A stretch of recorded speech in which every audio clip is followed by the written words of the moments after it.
cuando alguien quiere hacer una foto, tiene que primero coge la cámara y la pone, ¿no? Y luego como que le da la pantalla para que enfoque. Entonces, el tema del sufrimiento es igual. El tema del sufrimiento es de lo que queremos sacar la foto, pero hay un momento en el que tenemos que enfocar. Y ese enfoque, en nuestro caso, es Dios. Yo, bueno, ya lo siento, pero siendo seminarista, pues no tengo otro... O sea, es Dios, desde quien me baso, ¿no? Entonces, y no solo yo, sino todo el mundo. ¿Por qué?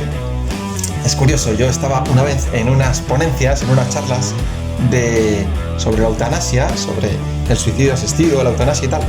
Entonces el hombre que la dirigía decía, yo no sé, no decía eso, sino que decía, estamos aquí discutiendo lo de cuándo quiero morir y cuándo no quiero morir, pero de lo que aquí nadie ha decidido nada es de nacer, dijo. De aquí, si alguien ha decidido nacer, de todos los que estáis aquí presentes, que alguien levante la mano. Y por supuesto que nadie levanta la mano. ¿Por qué? Porque nadie ha decidido nacer. Nadie ha decidido ser rubio, ser moreno, ser alto, ser bajo o nada. O sea, bueno, nada. Quiero decir, nadie lo ha elegido. Entonces, hay alguien que te ha elegido y hay alguien que ha pensado en ti y te ha creado. Y ese es Dios. Y desde esa base partimos. Quien no tiene como base a Dios, pues podrá darse otras respuestas y otras explicaciones que no funcionarán. Porque yo lo siento, pero verdad hay una. Y es esta. Y es que Dios nos ha creado. Entonces, partiendo de la base de que Dios nos ha creado, podemos explicar lo que es el sufrimiento. Porque el sufrimiento solo se entiende desde el hombre y el hombre solo se entiende desde Dios. Entonces, ese es el primer paso. Estamos aquí por Dios. Entonces, ¿qué pasa? Pues Dios dijo, voy a crear al hombre. ¿Para qué? Pues para que sea feliz en unión a mí. Es decir, Dios ha pensado que tú y que yo seamos felices uniéndonos a Él. Así, en términos un poco más teológicos, dice que Dios ha creado al hombre para hacerlo partícipe de su naturaleza divina. Es decir, la felicidad del hombre está en unirse a Dios. Y ese es el punto desde el que partimos. Nuestra felicidad está en unirse a Dios. Y no hay nada que pueda hacer feliz al hombre que no sea Dios. Porque, de hecho, hay una frase muy bonita que yo escuché en mi obispo que dice, en el corazón del hombre hay un vacío del tamaño del corazón de Dios. Y por lo que decía San Agustín, ¿no? Tarde te amé, belleza infinita, no puedo ser feliz sin ti. Sin ti es imposible ser feliz. Entonces, partimos de esa premisa. Sin Dios no se entiende el hombre. Sin el hombre no se entiende el sufrimiento. Pero bueno, iremos bajando. Entonces, el hombre creado por Dios para ser feliz en unión a Él. Vale. La meta del hombre, yo soy muy esquemático y por eso dejo a veces como que recalco mucho algunas partes, ¿no? Pero la meta del hombre, unirse a Dios y así ser feliz. Entonces, vale, retomamos un poco el tema de la creación. Estaba Dios y dijo, voy a crear al hombre y a la mujer para que sean felices, y nos puso en el paraíso, o nos puso a Adán y Eva en el paraíso. ¿Qué pasa? Que Dios es puro amor. Entonces dijo, amo al hombre y quiero que el hombre pues me ame en alguna medida para que sea feliz. ¿Qué pasa? Que el amor tiene un pequeño condicionante, un condicionante, que es la libertad. No hay nadie que ame algo que no sea libre de amarlo. Si yo te cojo una pistola y te apunto en la cabeza y te digo, dime que me quieres, pues estás obligado a decirme que me quieres. No es que me quieras, sino que te estoy forzando. O si yo creo un robot que me siga a todas partes, pues el robot no me sigue porque quiere, sino porque lo he programado para que me siga.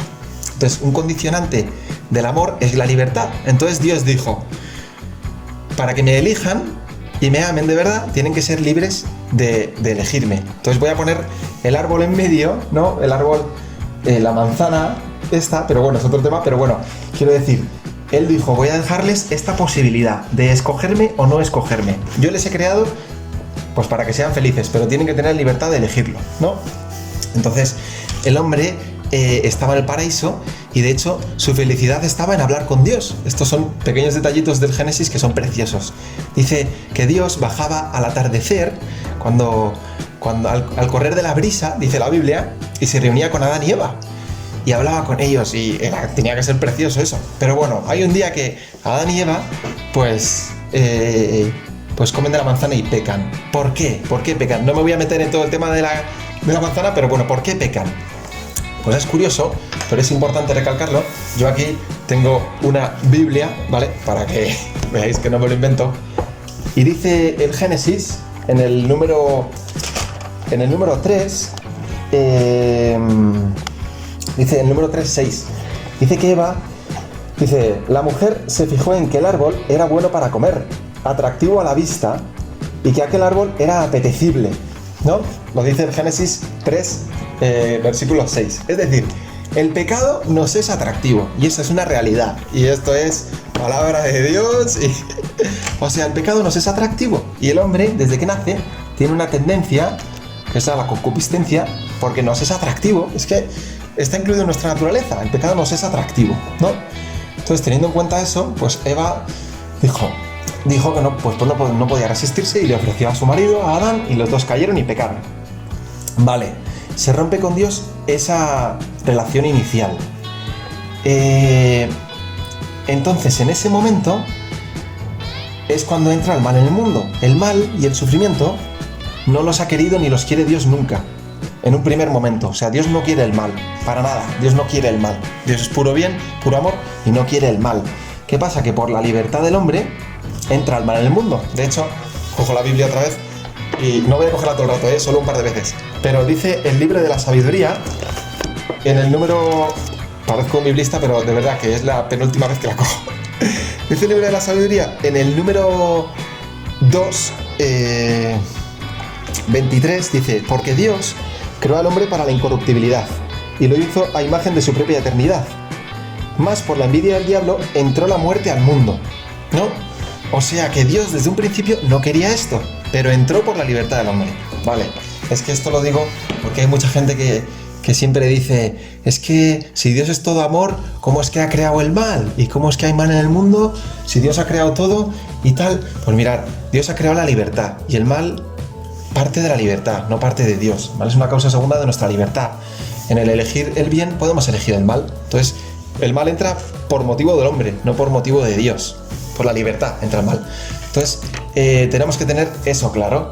Entonces, ¿qué pasa? Que si Dios quisiera erradicar el mal, tendría que erradicar la libertad. Y quitándonos la libertad, quitaría el amor también. Por eso Dios no quita el mal, por eso sigue habiendo mal. Porque para que haya bien tiene que haber libertad. Y si hay libertad, tiene que haber posibilidad de mal. Esa es la primera parte de la explicación. Es decir, que el mal entra por la libertad del hombre. Y eso es que hay que tenerlo clarísimo. Pero bueno, luego lo iremos resumiendo un poco y profundizando. Entonces, en definitiva, el hombre creado por Dios para unirse a Él en libertad. Pero por esa libertad entra el mal en el mundo. Vale. Aquí viene lo bonito y lo increíble. Cito el catecismo. De verdad que no voy a citar nunca más, ¿eh? Bueno, alguna vez, pero casi nada. En el número 324 dice: la permisión divina del mal físico y del mal moral es misterio que Dios esclarece por su Hijo Jesucristo, muerto y resucitado para vencer el mal. La fe nos da la certeza de que Dios no permitiría el mal si no hiciera salir el bien del mal mismo, por caminos que nosotros solo conoceremos plenamente en la vida eterna. Es decir, y aquí lo importante, ¿por qué Dios permite el mal? Porque Dios es capaz de sacar del mal un bien mayor. De ahí que el mal tenga lugar en el mundo. Dios, como omnipotente que es superior a todo. O sea, Dios siempre puede más, tenerlo siempre en cuenta. Dios siempre tiene la última palabra. Entonces, el mal tiene su palabra, pero Dios tiene una palabra mayor. Y es que del mal saca un bien mayor. Y es que eso es importantísimo entenderlo, importantísimo. Y es aquí cuando entra que el sufrimiento no es un fin en sí mismo, sino un medio. El sufrimiento como un mal, un medio para que Dios actúe. Ese actuar de Dios, pues siempre va en detrimento de nuestra unión con Él. Es decir, dice la Biblia, pero no la voy a citar. Dice la Biblia, no lo voy a leer directamente, pero porque me lo sé. Dice, a los que aman a Dios, todo sirve para el bien. Es decir, todo lo que en tu vida te ocurre, teniendo a Dios a tu lado, puede ser para tu bien, porque Dios siempre tiene la última palabra. De ahí la explicación de que el sufrimiento tenga lugar en el mundo y de que el mal tenga lugar en el mundo. Y es que Dios siempre sabe sacar un bien mayor. Esa es la primera parte, ¿vale? Y que se os quede el sufrimiento como un medio, no como un fin. Un medio para unirnos a Él, que es como vamos a ser felices. Por eso lo permite. Y ahora viene un pequeño apéndice que a mí cuando me lo explicaron me pareció clave y súper importante, y yo creo que es importante que también vosotros lo tengáis en cuenta. Y es que hay dos cosas. Una cosa es que Dios quiera algo y otra cosa es que Dios lo permita. Es decir, no todo lo que Dios permite, Dios lo quiere. Dios, como nos ha dejado libertad, permite el mal, pero no lo quiere. Yo ahora cojo una pistola y me voy a matar a mi hermano y Dios no lo quiere. Dios no lo quiere. Otra cosa es que lo permita por mi libertad, pero Dios no lo quiere. Entonces está lo que Dios quiere y lo que Dios permite. Dios puede permitir prácticamente todo o no, eso solo lo sabe Él. Por ejemplo, cuando en la Segunda Guerra Mundial cayó una bomba en Italia donde estaba el Padre Pío y no explotó, pues hombre, yo creo que eso es una acción de Dios súper, no sé, sobrenatural, pero vamos, que no es lo ordinario, es cosas súper extraordinarias. Entonces, Dios casi todo lo permite por la libertad del hombre, pero no todo lo quiere. Esto lo digo porque hay muchas veces que... Es que a mí me hace hasta gracia. Que le ocurre a alguien una desgracia y siempre viene uno que le dice, bueno, pero eso déjalo, es que Dios lo ha querido y ya verás que bien, y Dios lo ha querido. Es como, vamos a ver, se acaba de suicidar mi prima, que es mentira, es un ejemplo, y me estás diciendo que Dios lo quiere, pero ¿cómo va a querer que mi prima se suicide, por favor? Es como, Dios mío, no es así. Dios lo permite, pero no lo quiere. Y hay cosas que sí que las quiere, como que nosotros hagamos el bien. Entonces, teniendo en cuenta esto, Dios, de todo lo que permite, siempre sabe sacar un bien mayor, que eso es lo que Él siempre quiere, un bien mayor, ¿no? Entonces, yo ahora mato a mi hermano en un arrebato de ira, y es algo que no quería en un principio Dios, pero como es todopoderoso, va a saber incluso sacar un bien mayor. No me preguntéis cómo ni nada, porque por eso Él es Dios y yo no, pero es lo más importante, el sufrimiento es un medio del que Dios sabe sacar un bien mayor. De hecho, es bonito que... Se dice que cuando una persona tiene una herida por algún sufrimiento o algún mal que le ha ocurrido, la piel que Dios le pone en el lugar donde tenía la herida es más fuerte que la que tenía previamente a la herida. De ahí que nos pasen cosas malas es también motivo de que Dios nos haga más fuertes. Es decir, hay veces que acudimos a Dios y decimos, pero Señor, ¿cómo me pasa esto? Cuando en realidad tendríamos que decir, Señor, me está costando mucho esto, pero sé que podemos sacar un bien mayor y que de esta tragedia voy a tener una piel incluso más fuerte que antes, ¿no? Y eso es lo bonito, es que eso es lo más importante, que Dios sabe sacar un bien mayor de nuestros problemas, de nuestras heridas, ¿no? Entonces, esa es la primera parte. Dios siempre puede más. El sufrimiento es un medio del que Dios sabe sacar un bien, de ahí que tenga lugar el sufrimiento. Y ahora nos preguntamos, el sufrimiento como libertad del hombre, ¿no? Bueno, de hecho se me ha olvidado deciros, el sufrimiento como libertad del hombre, y por qué Cristo se entregó en una cruz de esa manera, que precisamente es hoy, Viernes Santo, de esa manera tan drástica, de esa manera de tanto sufrimiento. ¿Qué necesidad había en que Dios sufriera una cruz como la que sufrió? No sé si habéis visto La Pasión, pero os la aconsejo mucho. La Pasión... siempre se dice que la ficción se queda corta ante la realidad, ¿no? La realidad supera la ficción. Pero La Pasión lo que hace es que también podamos imaginarnos cómo fue, pues, cómo Dios se entregó por cada uno de nosotros, ¿no? Y cuando uno ve La Pasión es que Dios mío, qué barbaridad, ¿no? Qué barbaridad y qué bestialidad. ¿Por qué tan drástico? ¿Por qué tan drástico? ¿Por qué el Señor no nos salvó haciendo así con la mano y nos salvó de esa manera? Pues mira, Dios nos ha salvado con una cruz tan drástica, de una manera tan drástica, porque igual de drástica es nuestra adhesión al pecado. Es decir, el pecado nos es tan atractivo y nos cuesta tanto que solo un Dios entregado de esa manera podía pagar el precio de nuestro pecado. El ejemplo es, por ejemplo, vaya redundancia, pero perdonar, incongruencia. El ejemplo es, yo el otro día leyendo las noticias, y siento ser un poco monotema con esto del coronavirus, que estamos todos un poco cansados, pero leyendo las noticias decía que había una empresa que había fabricado más respiradores de estos para la gente que se está muriendo. Y viendo la demanda que había de respiradores, en vez de venderlos al precio de fábrica, el respirador, lo que hizo fue subastarlos. Entonces, al país que más pagara por los respiradores, pues se llevaba todos los respiradores. Eso a mí, cuando lo leí, digo, ¿cómo puede haber alguien con esa cara? Es decir, esa persona se está haciendo de oro a costa de la vida de otros, ¿no? Porque el país, pues no sé si Estados Unidos o no sé qué país compraría, y países súper pobres pues no pudieron comprar ninguno. Entonces, ese hombre, o esa empresa, o esa elección de la persona que haya sido, tiene un precio, que es la vida de un montón de gente. Ese pecado tiene un precio. O sea, no es pecar y ya, no, el pecado tiene un precio. Y ese precio es tan grande que solo podía ser pagado por un Cristo que se entrega por ti. Y bueno, suena así como muy lejos, pero es que nosotros también pecamos. Yo el primero y el que más, seguramente.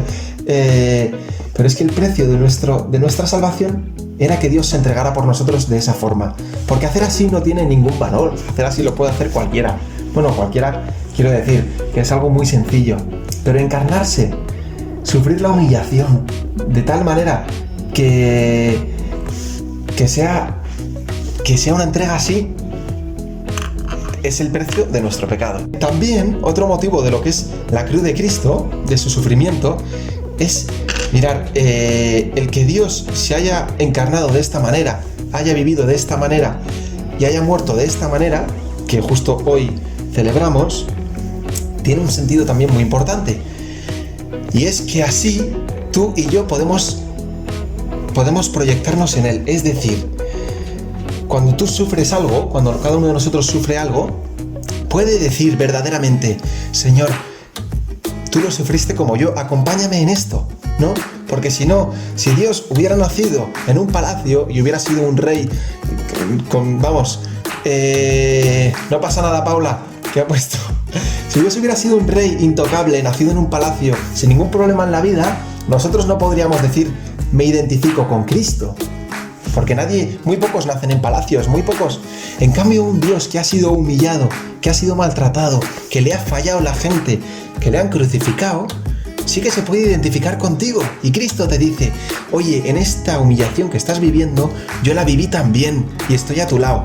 De ahí que Cristo haya vivido de esta forma tan baja, porque tu vida y la mía se identifican más a Él de esta forma que de no haber sido así. Entonces, esa es la segunda explicación a lo que es la cruz de Cristo, a lo que es su vida, que Cristo puede decirte, yo lo sufrí igual por ti, no tengas miedo en hacerlo tú por mí. No, porque si no diríamos, sí, Jesús, es muy fácil estar ahí arriba y no hacer nada y yo aquí. Pues no, mira, arriba no estuvo precisamente, ¿no? Entonces, esa es la segunda explicación a lo de la cruz.